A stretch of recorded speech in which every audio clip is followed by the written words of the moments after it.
Salut à tous, c'est Reznor, je suis très heureux de vous retrouver pour cette vidéo consacrée aujourd'hui donc à la présentation du circuit d'Algarve International.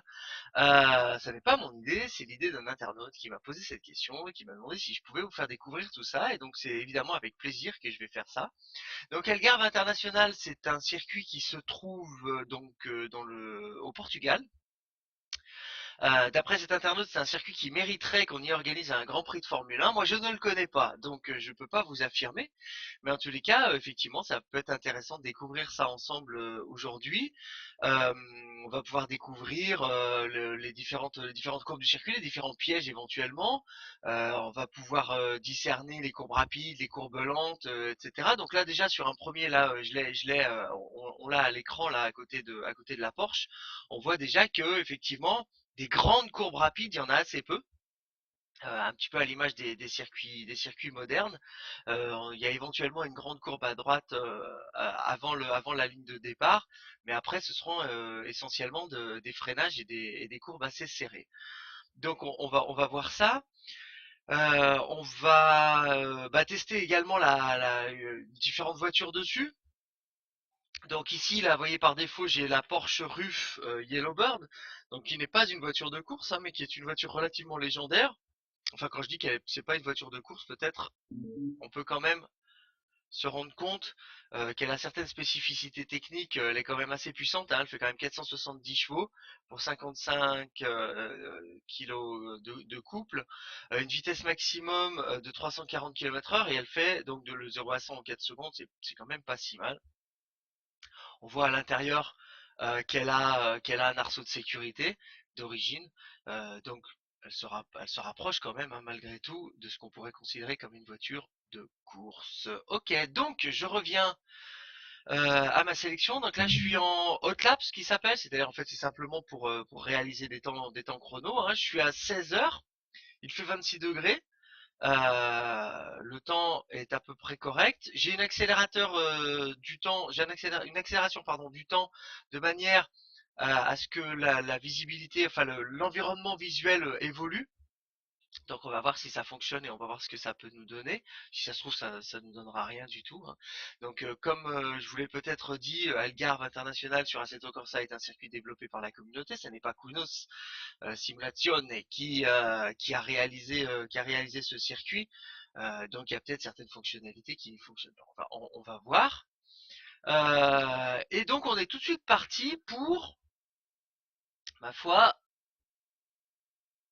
hop. Alors là, je vais évidemment, comme je le fais d'habitude pour Assetto Corsa, changer voilà la fenêtre de sélection de manière à ce que vous voyez les choses. Donc au niveau réglage, je vais pas toucher grand chose, hein. On peut voir qu'on en a un certain nombre, évidemment pas autant que sur une voiture de course, mais on en a un certain nombre. En fait, on a les mêmes réglages dont on pourrait disposer sur une voiture d'origine. Euh, on peut même passer en pneus street et même en street 90s, c'est-à-dire que a priori ils considèrent que donc les pneus des années 90 étaient moins efficaces que ceux d'aujourd'hui. C'est plutôt rigolo, ce qui est sûrement vrai. Ok, donc, hop, donc là je suis en vue intérieure, on voit en haut à gauche que mes pneus sont totalement froids, ils sont à 26 degrés. Donc je vais faire un premier tour vraiment très mollo, de reconnaissance, un tour dans lequel on va prendre le temps d'observer un petit peu les environnements. Et puis ça va progressivement, hein, chauffer mes pneus. Alors on peut se rendre compte déjà qu'on a donc de très très grandes tribunes, c'est un circuit donc qui peut vraiment accueillir énormément de monde. Mais un petit peu comme lors du Grand Prix de Chine, on se rend compte que là, sur ces environnements-là, il n'y a strictement personne dans les tribunes. Euh, mais alors, euh, mais alors oui, c'est incroyable. Je sais pas si dans la réalité il y a autant de tribunes que ça, mais c'est assez impressionnant. Là, il y a vraiment possibilité d'y mettre beaucoup de monde. Là, voilà, j'ai eu beau effectivement freiner, je le sentais, pneus froids, plus piste froide. Alors là, on voit le soleil qui est complètement rasant, hein. Je sais pas si vous l'avez vu derrière moi, on aura l'occasion de le revoir. Donc il est assez tard dans la journée déjà. Donc là, il est impératif pour moi effectivement de rouler très doucement pour découvrir les courbes. Et puis surtout pour chauffer les pneus parce que là, j'ai une adhérence proche du nul. Donc on passe sous une jolie petite passerelle pour aborder ce gauche en aveugle. Je n'ai pas la carte du circuit d'afficher, donc c'est vraiment une découverte de chaque instant. Ah, voilà, donc là on arrive manifestement sur une épingle à gauche que je vais donc prendre pour l'heure tout doucement. 48 degrés dans les pneus, c'est encore largement insuffisant pour me mettre à attaquer. On voit que c'est un circuit qui est assez moderne, hein. On voit que les bâtiments autour du circuit sont plutôt chouettes, sont plutôt beaux. Si on observe le ciel, on se rend compte qu'on a des nuages qui défilent à toute vitesse. Ça c'est très chouette, c'est très bien réalisé. Tout simplement parce que j'ai mis une accélération de temps très importante, j'ai multiplié le temps par 100.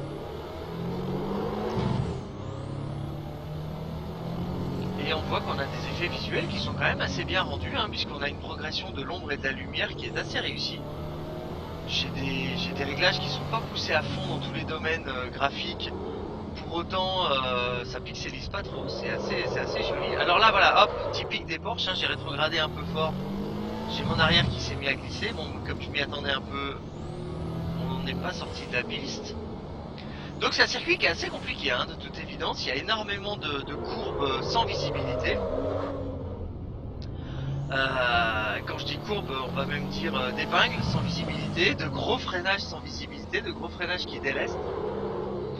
Donc c'est un circuit qui à mon avis pourrait réaliser de bons temps. Il doit falloir quand même énormément y rouler. Voilà, donc là je crois reconnaître les tribunes voilà, pardon, de la ligne de départ, c'est le cas. Mes pneus sont encore uniquement à 54 degrés à l'avant et 66 à l'arrière, donc il n'est pas encore question que je roule trop fort. On va essayer de légèrement augmenter le rythme. Alors là, hop, voilà, vous voyez, j'ai une bosse, donc ça déleste au freinage, donc il y a intérêt de commencer le freinage tôt. Je n'ai même encore pas commencé assez tôt. Alors ce qu'il faut savoir, c'est que je roule énormément dans des voitures de course.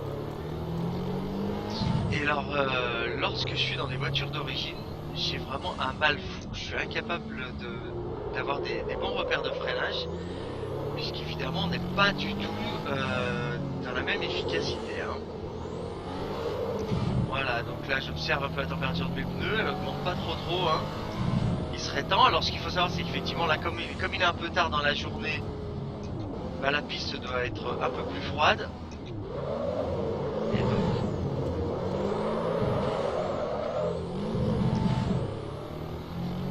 donc mes pneus vont avoir un petit peu plus de mal à chauffer. Alors c'est effectivement une très belle piste. Je pense que c'est une piste qui poserait des soucis aux Formule 1, dans le sens où il y a beaucoup de courbes aveugles et surtout il y a tellement d'occasions de se dépasser que du coup on serait peut-être en désaccord avec la Formule 1 moderne où on ne dépasse que dans la ligne droite et grâce au DRS. Non, j'ironise, mais c'est un circuit, je pense, où il ne faudrait pas être étonné de voir beaucoup d'accrochages. Ouais, dis donc. On peut dire que c'est limite une voiture de drift, hein, cette Porsche Bouffe là. Une fois que j'aurai découvert un peu mieux la piste, quoique là je discute, donc je dois vous confesser que je ne me concentre pas énormément sur la piste, mais il va falloir prendre une voiture peut-être un peu plus adaptée à ce type d'environnement. Très sympa cette Porsche, hein, mais je pense qu'il faut un peu moins de virages aussi serrés. Et puis surtout un peu mieux la connaître et puis un peu mieux connaître le circuit pour commencer à prendre du plaisir avec, parce que là, elle danse sur la piste.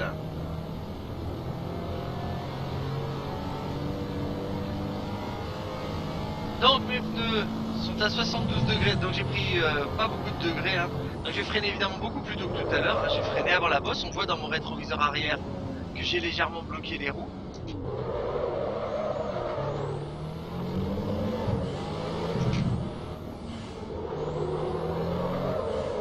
Ah oui, donc c'est vraiment, c'est une...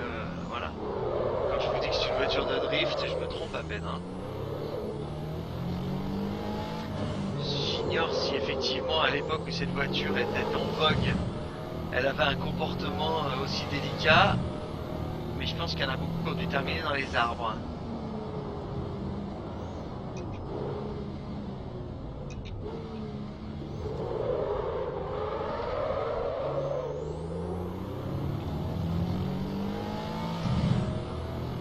Un très beau bruit en revanche. Hein. On entend bien la petite soufflette du turbo. C'est assez réussi.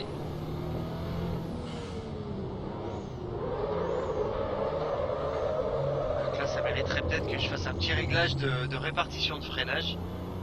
J'ai peut-être un peu trop de frein sur l'arrière. Bon, mais là, effectivement, à la fin du tour, ce que je vais faire, c'est que je vais évidemment tester de rentrer dans les stands, voir un petit peu l'environnement des stands. Et puis, on essaiera de se faire quelques...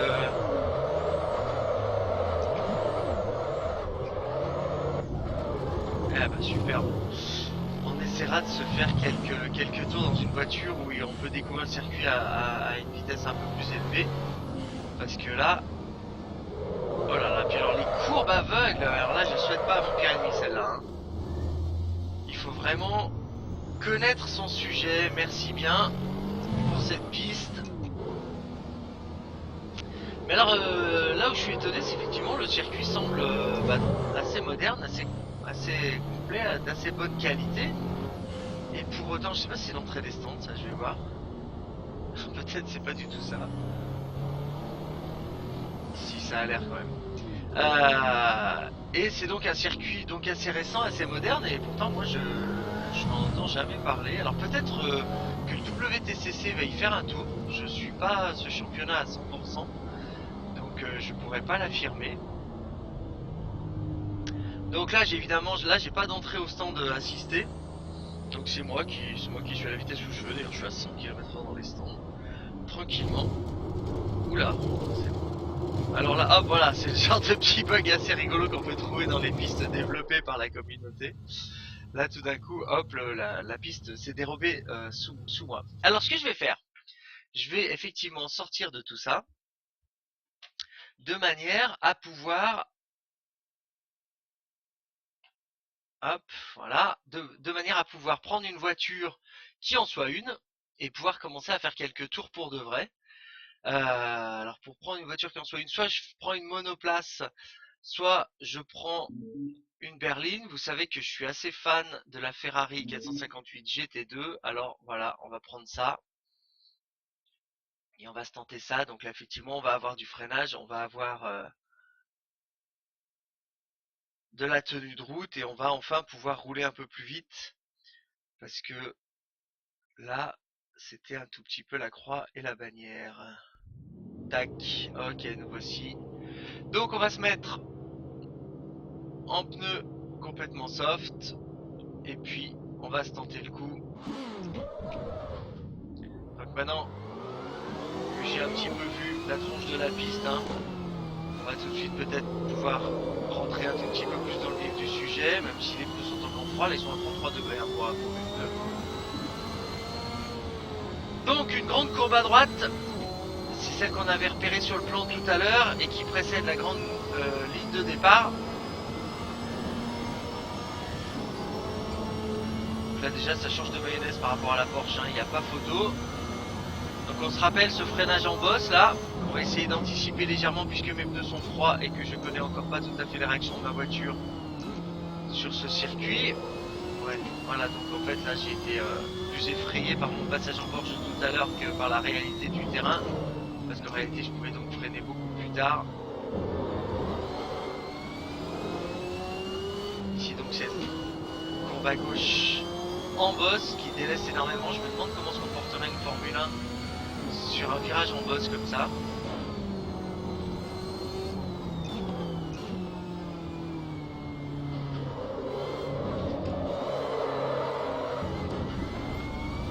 On voit que c'est un circuit qui est effectivement propice au survirage, puisque même avec ma Ferrari 458, j'arrive à en faire.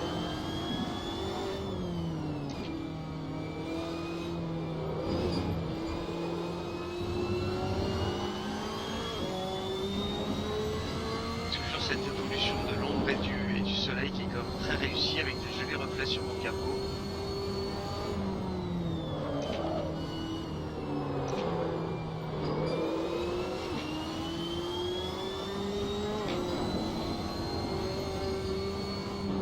Voilà, c'est vraiment à chaque fois la surprise. Alors on peut se fier à un truc, c'est que quand on connaît pas bien la piste, c'est aux traces de freinage au sol, et l'avantage de ces simulateurs modernes et bien réalisés, c'est que ça va jusque là. Donc lorsqu'on arrive sur une courbe comme ça, enfin sur une bosse comme ça, avec un manque de visibilité, et puis qu'on commence au sol à avoir des traces de freinage, vaut mieux s'y fier en fait. Vaut mieux commencer à freiner un petit peu, même si on sait pas pourquoi. La piste, elle sait pourquoi.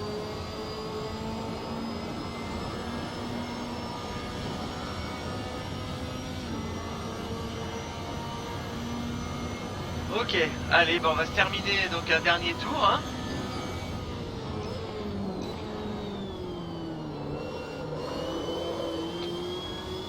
Hop, j'ai sur virage ici. Tout ça c'est à fond jusqu'à gros freinage pour cette épingle à droite. Oh, très belle glisse. Des vibreurs qui sur Assetto Corsa déstabilisent légèrement moins que sur Project Cars. Ils sont très dévastateurs sur Project Cars.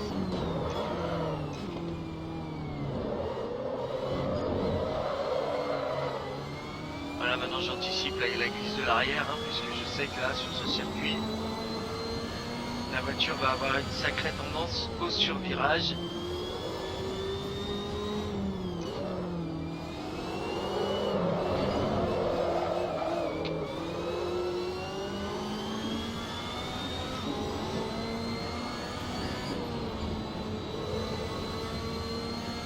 Je suis encore loin de connaître par cœur, hein, mais loin, loin, loin. Les courbes ont tendance à me sauter à la figure.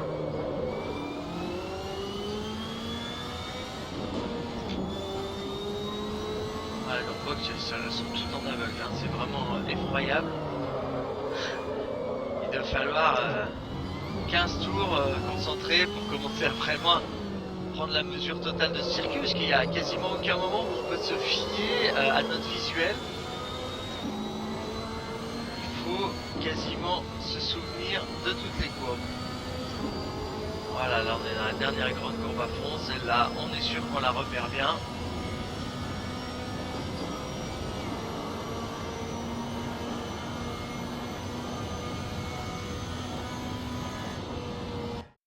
Et voilà, donc si pour les plus courageux d'entre vous, je vous propose de découvrir donc ce circuit à de nouveau à vitesse encore plus élevée, puisqu'on va essayer de prendre carrément une voiture encore beaucoup plus rapide, et puis on s'arrêtera là. Pour ceux qui en ont assez découvert sur ce circuit d'Algarve, je vous conseille quand même de l'essayer. C'est un circuit qui est qui est un véritable challenge et qui est très amusant à mon avis à conduire parce que effectivement il a une adhérence probablement évolutive, mais en tous les cas qui permet de d'avoir un comportement de voiture qui demande du pilotage. Il faut s'en occuper et ça c'est assez rigolo en fait. Donc allez, on va se faire ça avec une GP2. J'espère que ça va fonctionner parce que j'avais des problèmes de son avec les GP2. Si ça fonctionne pas, on en changera.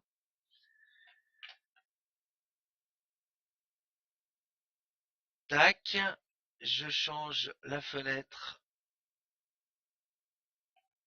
Hop. Et normalement, vous devriez avoir à l'écran ce qui m'intéresse, c'est-à-dire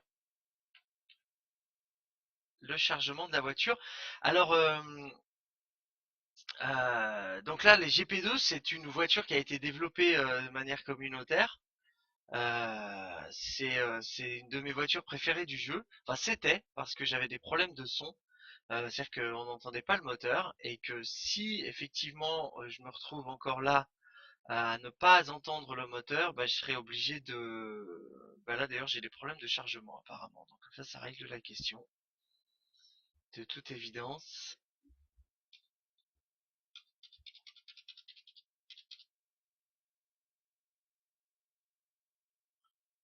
Ok, donc là on a ce qu'on appelle un gros bug que je vais régler de manière un petit peu radicale, je vous l'accorde, par un petit contrôle alt supre.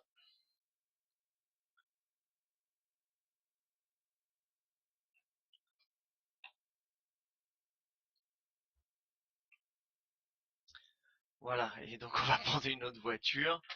Donc je vais vous montrer ce que je suis en train de faire tout de même. Tac, hop, et hop.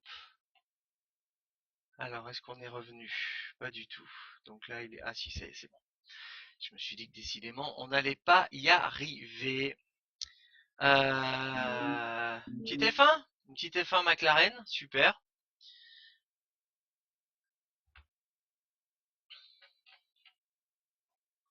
Voilà, en espérant que cette fois, on n'ait pas les mêmes soucis. Donc là, on a un chargement, évidemment. Hop,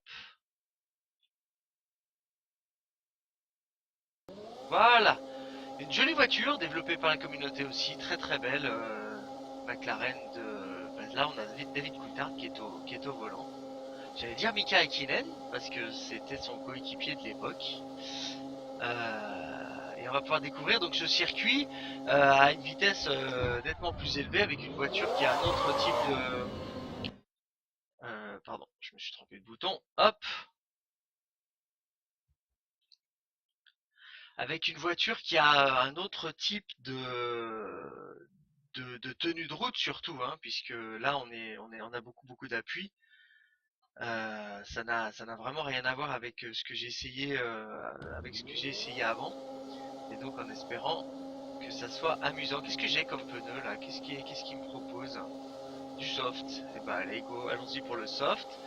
Donc soit je peux conduire à l'intérieur de la voiture, soit je peux conduire dans le nez. Pour l'instant je vais rester dans le nez.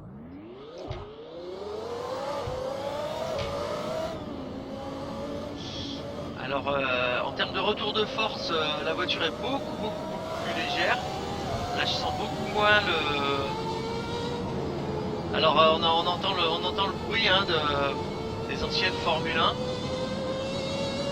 On voit que mes tours moteurs peuvent monter très haut puisque là je suis une vitesse à 16 000 tours.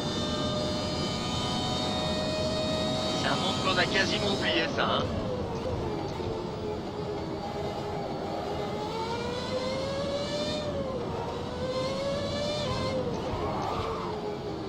Hop, petit blocage de roue.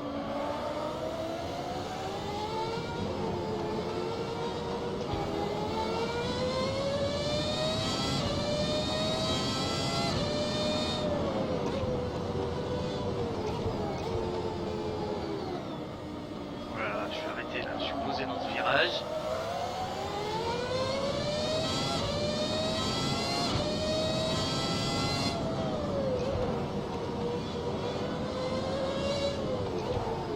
Alors, donc pour répondre à la question, est-ce qu'il serait intéressant...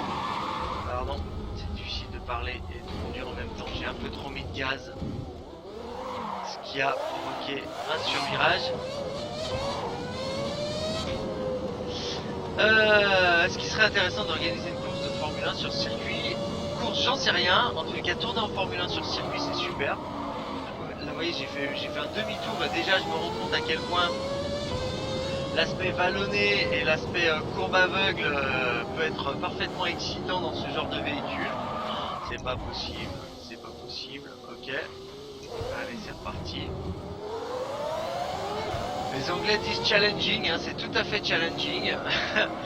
mais je pense que justement, même tout seul sur ce circuit, ça doit déjà être tellement long d'être efficace